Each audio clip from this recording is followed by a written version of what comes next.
네, 그럼 이번엔 좀 그 색다른 시간인데요. 그 보고서 잘 쓰는 법. 근데 사실 우리가 조직 생활, 그러니까 사회 생활을 하다 보면은 보고서 같은 거를 잘 쓰거나 다른 사람들을 설득하는데 잘 활용하는 사람들, 이런 사람들이 사실은 이제 성공하잖아요. 예. 예, 이와 관련된 또 해주고 싶은 말씀이 있으시다고 해서 예, 예. 네, 좀 부탁드리겠습니다. 예.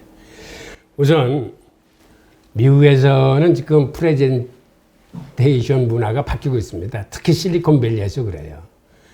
즉 PPT 쓰는 거를 가급적 지향하고 이제는 간단한 글쓰기로 대체하고 있습니다.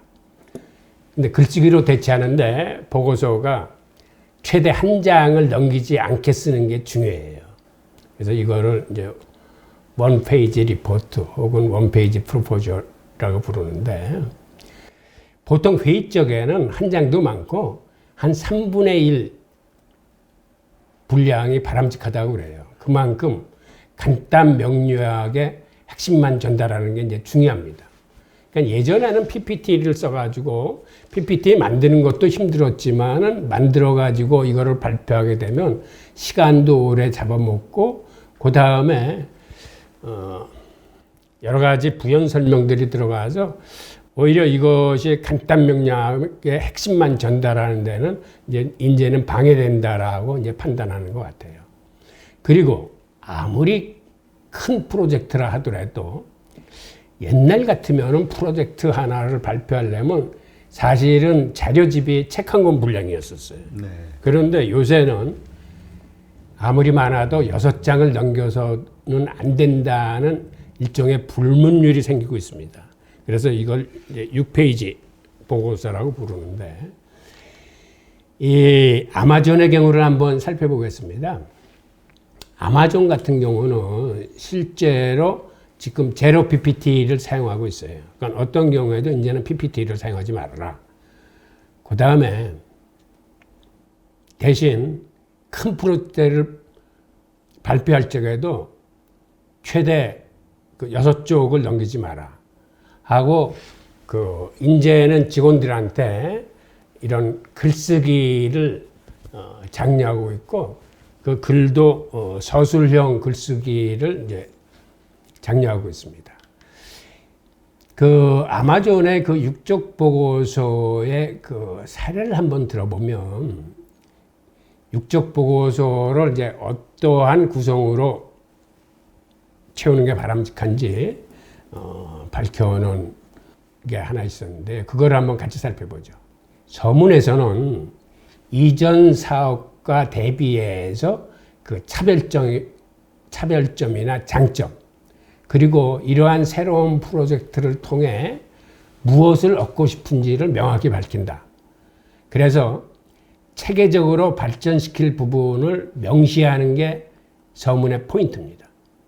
그 다음에 이러한 새로운 프로젝트의 목표를 한 3개 정도로 간결하게 정리하는 게 그 다음 그 구성이에요. 그러니까 목표를 3개 정도로 간결하게 정리한다는 건 그 사업의 본질을 사실은 완전히 꿰고 있어야 가능한 거예요.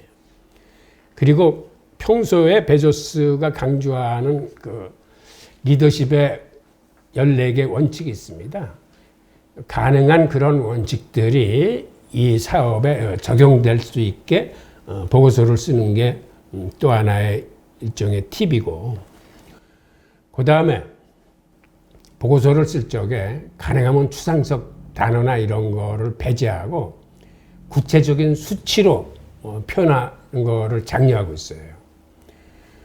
그래서 보고서상에다가는 이런 새로운 사업을 함에 있어서 리스크는 뭔지, 그 리스크는 어떻게 대비해야 되는 건지, 이런 것들을 수치로 스토리텔링을 만들어 가지고 그 맥락을 이해할 수 있게 보고서를 쓰는 게 잘 쓰는 겁니다. 네. 그 다음에 5번째는 과거에 실패한 것들, 실패해서 배운 것들을 그때는 왜 실패했는지 그 원인을 명확히 보여주는 게 중요하다고 그래요. 그 다음에 새로운 프로젝트를 실행함에 있어서 이것을 성공시키기 위한 어떠한 전략적 우선순위를 설정해 두고 그러한 것들에 대한 예측과 그런 예측에 대응하는 어떤 실행 계획이 중요하다고 그래요. 그러니까 이게 사실은 이 새로운 사업의 어떤 시나리오이기 때문에 대부분 회의에서는 이 부분에 대한 그 질문과 피드백이 많이 쏟아진다고 그럽니다. 그리고 마무리는 아주 간략하게 한 단락으로 표현하되 그 한 단락도 5문장을 넘지 않게, 즉 간결하고 임팩트 있게 쓰되 내용은 긍정적이고 미래지향적이어야 된다. 당연히 뭐 새로운 사업이니까 긍정적이고 미래지향적이어야 되겠지만은 하여튼 이게 아마존 그 육적 보고서의 구성 그 내용들입니다. 근데 이렇게 보고서를 쓰라고 권하고 있는 거죠.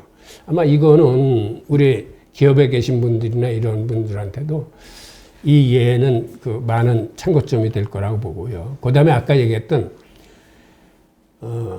아마존의 14개 원칙이라는 거는 여기 지금 자료에 나와 있는 이 14개니까 요거는 제가 자료로 대하겠습니다. 그러니까 보고서 쓸 적에 그 아마존 같은 경우에는 자기들 보스가 그 얘기하고 있는 이 14개 원칙이 보고서에 스며들도록 보고서를 이제 쓰라는 거죠. 근데 이거는 어느 기업이나 마찬가지일 거예요. 결국 의사결정권자의 평소의 지론이나 원칙이 그 보고서에 스며들어야 그 의사결정권자를 움직일 수 있는 거니까 이거는 마찬가지 그 개념인 것 같고, 그 다음에 이게 글쓰기뿐만 아니라 말하기도 사실은 맥락을 같이 합니다. 그러니까 최근에 와서는 엘리베이터 피치라는 게 있는데 이건 무슨 얘기냐면 상사나 고객을 엘리베이터 안에서 만났을 적에 그 양반한테 자기의 생각을 한 30초나 아무리 길어도 3분 내에 상대방한테 전달하고 설득시킬 수 있어야 된다는 요지예요. 그래서 평소에 내가 나의 고객에게 혹은 상사에게 지금 내가 하고자 하고 있는 일이나 새롭게 시작되는 사업에 대해서 이거를 설득시켜야 되겠는데 했을 적에 이걸 만나서 주구장창 오랜 시간 설명을 하는 게 아니라 이걸 어떻게 1분 만에 내가 요점을 전달할 수 있을까? 이거는 사실은 평소에 준비해 놔야 돼요.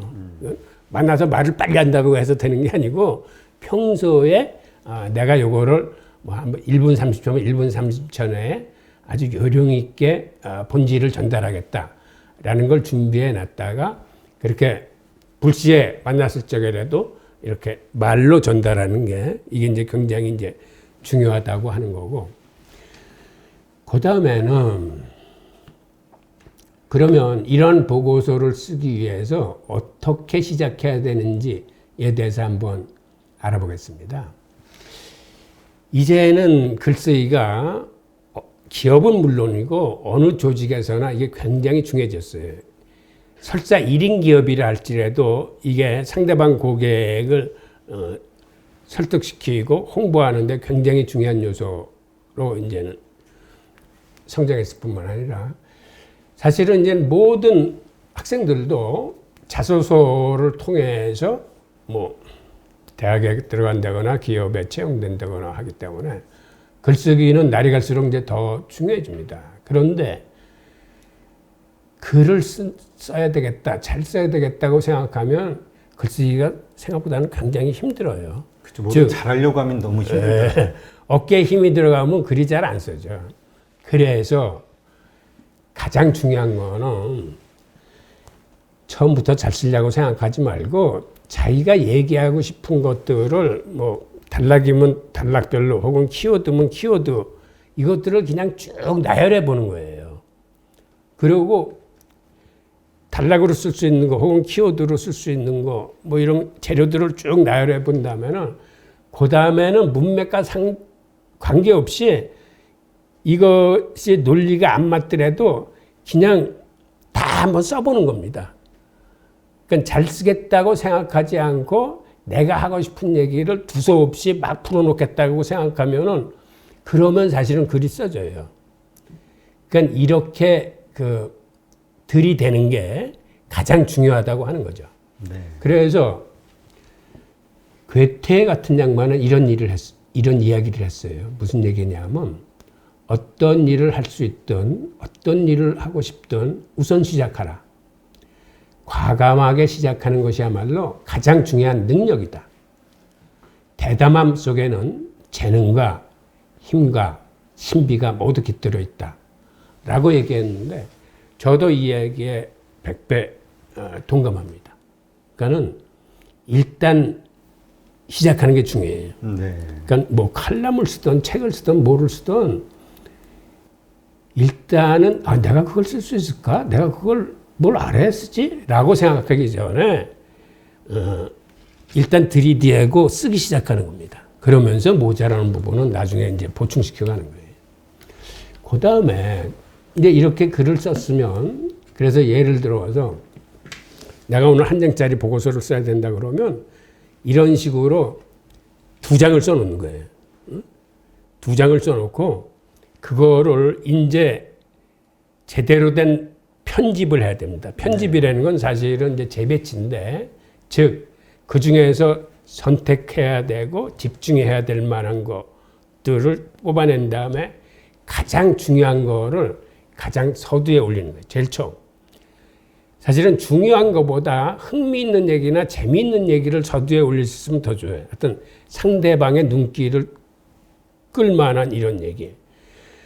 지금 직장 들어갈 적에 이제 자기소개서를 쓰는데 직장 같은 경우에 이제는 경쟁률이 심한 데는 몇백 대 1씩 되기 때문에 그걸 인사 담당자들이 다 읽어내기 힘들어요. 그래서 자기소개서를 처음에 딱 보고 서두에 이제 몇 줄 읽은 다음에 이게 계속 읽을 만한 가치가 있다 없다를 판단해서 그냥 제쳐지거나 이거는 이 학생은 좀 특별한데 좀 알아봐야 되겠는데 할 적에 이제 비로소 이제 다 읽는 거거든요. 그러니까 어떻게든지 서두에 인사 담당자의 흥미를 끌 만한 얘기거나 자기가 얘기하고 싶은 결론을 먼저 배치함으로써 상대방이 그 소개서를 끝까지 읽어낼 수 있게 하는 거거든요. 근데 보고서도 마찬가지예요. 보고서도 의사결정권자가 처음에 서두를 읽으면서 이거 한번 제대로 내가 한번 끝까지 읽어봐야 되겠는데 라는 호기심이 생기게끔 이제 보고서를 쓰려는 거죠. 그리고 그러한 서두를 딱 정했으면 그 다음엔 그 서두가 왜 나왔는지 그걸 이제 풀어 써주는 그 이야기의 구상이 중요합니다. 그러니까는 어떤 걸 선택해서 어떻게 순서를 짜서 집어넣을지를 그 다음에 재배치해야 되는 거죠. 일종의 이제 편집의 힘인데 이제 편집자들이 이제 그런 걸 잘하는데 이제 그런 식으로 이제 보고서를 쓰라는 거고. 그런데 보고서를 쓸 때 유의할 거는 내가 쓰고 싶은 방식으로 보고서를 쓰지 말라는 거죠. 그거는 그 일종의 공급자 중심의 글쓰기인데 의사결정공자가 혹은 상대방이 알고 싶은 중심으로 보고서를 써야 된다는 겁니다. 그러니까 내가 무슨 일을 어떻게 했고 앞으로 이런 새로운 사업을 어떻게 할 거고 내 위주로 쓰지 말고 의사결정권자가 알고 싶어하는 부분을 가장 먼저 위에 배치함으로써 핵심이나 본질이 먼저 명확하게 나온 다음에 그것을 추진하기 위해서 이러이러한 방식으로 일을 진행하겠다라는 식으로 이제 보고서를 쓰라는 거죠. 중요한 건. 그렇게 하기 위해서는 요지는 글이 간결하고 쉬워야 됩니다. 그러니까 읽는 사람한테 이해가 빨리 갔어야 돼요.